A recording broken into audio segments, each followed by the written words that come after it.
Talk about shot placement on a Cape buffalo. I am a firm proponent of the shoulder shot. So kind of come up that leg about a third of the way, third of the way up the body from the belly line, and put it right on the shoulder there. On the shoulder? On the bone, not behind the shoulder, on the bone. Break that shoulder. On the bone.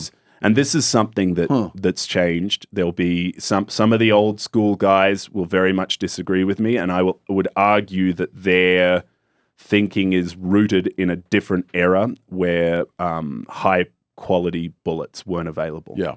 There was just a lot of junk. And so one would always try to shoot behind the shoulder to make sure that you got adequate penetration. Now, if you're shooting something along the lines of a Barnes TSX, Swift A-frame, that type of stuff, it'll more than adequately penetrate that shoulder bone.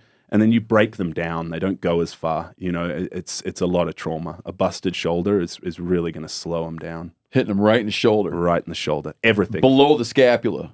Or below the scapula. Yeah, sort of somewhere near that joint, somewhere where that scapula kind of joins on to the other bone there. Let's say he's quartering away from you. Quartering away from you, you're going to... So what I like to talk about, imagine you have X-ray vision. Yep. And so if you can't break the onside shoulder, shoot the other one. Shoot the offside shoulder. What if he's coming dead on nuts? Dead on. It depends on how he's holding his head, but when they typically sort of, if they're a little bit curious, they won't, they've seen something, they'll kind of hold their head in a fairly neutral position. It's not too up, it's not too down, unless sometimes if they'll be laying under some vegetation, kind of in the shade, and they'll stand up, and to see you, they'll have to sort of dip their head to see under the vegetation. Yep. In that instance, it can be tough, but typically I sort of just go right below the chin, kind of you're trying to get it into this kind of clavicle gap. And that's here. not inadvisable.